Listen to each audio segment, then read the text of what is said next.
مدارس کی تاریخ کا آغاز اسی دن ہو گیا تھا جس دن رب کائنات نے وَعَلَّمَ آدَمَ الْأَسْمَاءَ كُلَّهَا کے ساتھ سب سے پہلے مدرسے کا افتتاح عرش معلیٰ پر کیا۔ پھر انسان زمین پر آیا تو مدرسہ ساتھ لے کر آیا۔ وقت گزرتا گیا، درس و مدرسہ قائم رہا، حتیٰ کہ وادی مکہ میں قصر نبوت کی تکمیل کا وقت آ گیا۔ مدرسہ عروج پر پہنچ گیا۔ کائنات کے سردار کو سب سے پہلا سبق غار ہرا میں پڑھایا گیا۔ اب باہر تشریف لائے تو انما بعثت معلمن کا اعلان عام فرما دیا۔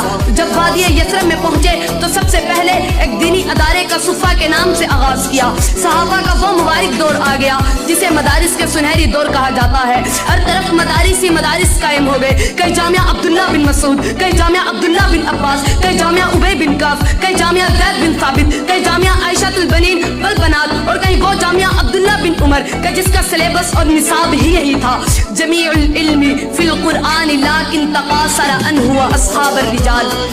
سامعین ذی وقار، تاریخ کے سنہری اور آپ شاہد ہیں، صحابہ کے دور میں ہی مدارس نے ایسے سماجی، سیاسی، معاشی اور دفاعی ماہرین تیار کیے، ایسے طبیب و حکمران اور قاضی تیار کیے، ایسے ورکر اور کارکن تیار ہوئے کہ چشم فلک نے نہ ان سے بہتر سائنسدان دیکھے تھے، نہ طبیب و حکمران دیکھے تھے، نہ تاجر و مزدور دیکھے تھے، نہ سپاہی و جرنیل دیکھے تھے، کہ جن کی ثقافت کے سامنے دنیا کی تمام ثقافتیں دم توڑ گئی۔ یہی مدارس کے علماء اور فضلاء ہی تھے جو احد کے میدان میں اترے تو اپنی انفرادیت دکھائے، جب تاریخ کا رخ کیا تو اپنی پھرتی ثابت کی، جب تاریخ کے سیاست کے میدان میں گئے تو اپنی امتیازت کے جھنڈے گاڑ دیے، دفاع قوم و وطن کی باری آئی تو قوم کا سر فخر سے بلند کر دیا، سائنس اور ٹیکنالوجی کے میدان میں بڑھے تو ایجادات کے ڈھیر لگا دیے، میڈیکل کے شعبہ میں قدم رکھا تو صدیوں سے لا علاج مرض قابل علاج قرار پائے۔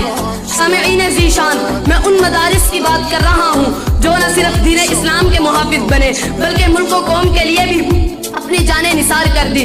اس خطے کا بچہ بچہ جانتا ہے کہ جیلوں میں سڑنے والے، زندانوں کو آباد کرنے والے، جیلوں سے جنازے اٹھوانے والے، مالٹا اور غالہ جیسی بدنام جیلوں میں سزائیں کاٹنے والے انہی مدارس کے علماء اور فضلاء ہی تھے۔ کالا پانی جیسی بدنام جیلوں میں راتیں کاٹنے والے مولانا محمود الحسن دارالعلوم دیوبند کے فرزند تھے۔ تم کیوں بھول جاتے ہو کہ انگریز کی عدالت میں کفن ساتھ لانے والے مولانا حسین احمد مدنی دارالعلوم دیوبند کے ہی سپوت تھے؟ تم کیوں بھول جاتے ہو کہ ہمیں پاکستان کے ساتھ ہی مشرقی پاکستان میں سب سے پہلے جھنڈا لہرانے والے مولانا ظفر احمد عثمانی، مغربی پاکستان میں جھنڈا لہرانے والے مولانا شبیر احمد عثمانی دارالعلوم دیوبند کے ہی فرزندان تھے؟ تم کیوں بھول جاتے ہو فتنہ قادیانیت کا سب سے پہلے مقابلہ کرنے والے انہی مدارس کے علماء اور فضلاء ہی تھے؟